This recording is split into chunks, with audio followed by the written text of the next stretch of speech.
नमस्कार, किचन 705 मराठीमध्ये आपलं खूप खूप स्वागत। आज मी आवळ्याचा मुरब्बा करणार आहे।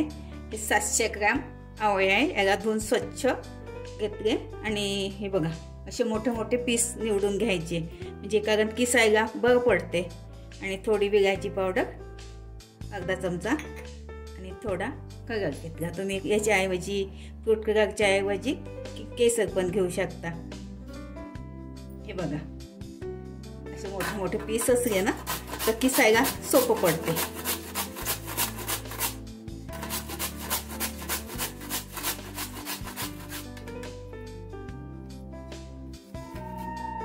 हे बघा असा पूर्ण आवळा साफ करून घ्यायचा। हे बघा किस असा पूर्ण आवळ्याचा असा किस करून घेते सगळ्या आवळ्याचा। हे बघा पूर्ण याचा किस करून घेतला। हे बघा छान मोकळा मोकळा किस झाला। हे बघा कढई ठेवली, साखर घालते,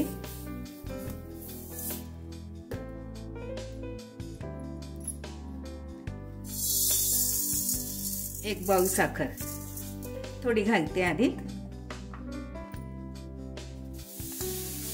गॅस सिम ठेवायचा, मंद आचेवर करून घ्यायचं। आणखी थोडी साखर घालते,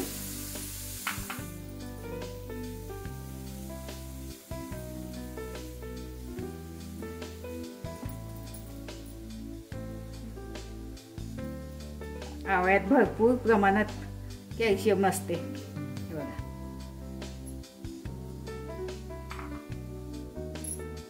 बघा मी 400 ग्राम साखर घातली। आता याला थोडं परतून घेते। गॅस वाढवायचा नाही, सुरुवातीला याचं पाणी सुटेपर्यंत कमीच ठेवायचा।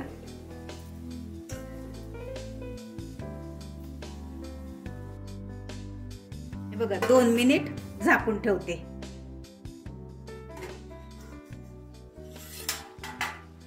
हे बघा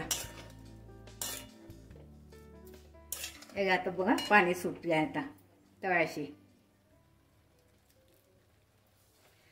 पूर्ण मिक्स करून घेते। कमी मंद आचेवरच ठेवू द्यायचं याला।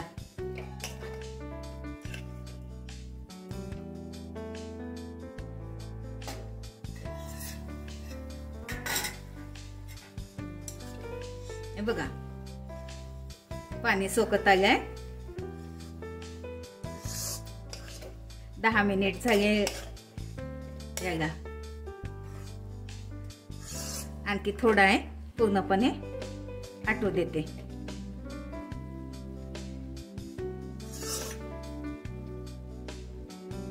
हे बघा थोडी विलायची घालते,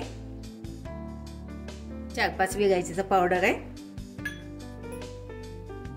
हे बघा अगदी थोडं कलर आहे, फ्रूट कलर, कारण ह्यामध्ये गुड नाही घातला, गुडचा कलर येतो।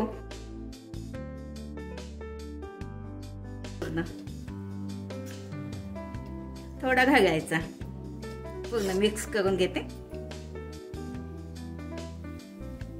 याला आणखी 5 मिनिट शिजू देते। हे बघा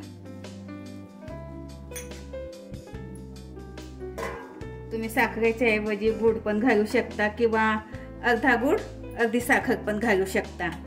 माझा चॅनल प्रथमच बघत असाल चॅनलला सबस्क्राईब, बाजूला बेल आयकॉनला क्लिक करा, त्यामुळे काय होईल माझी नवीन नवीन रेसिपी तुमच्यापर्यंत पोहोचतील। हे बघा झालं, आता याला थंड होऊ देते,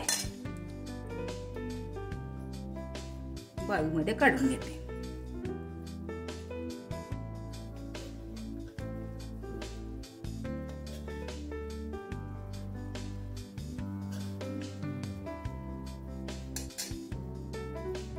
बघा आवळ्याचा मुरब्बा खूप छान होते।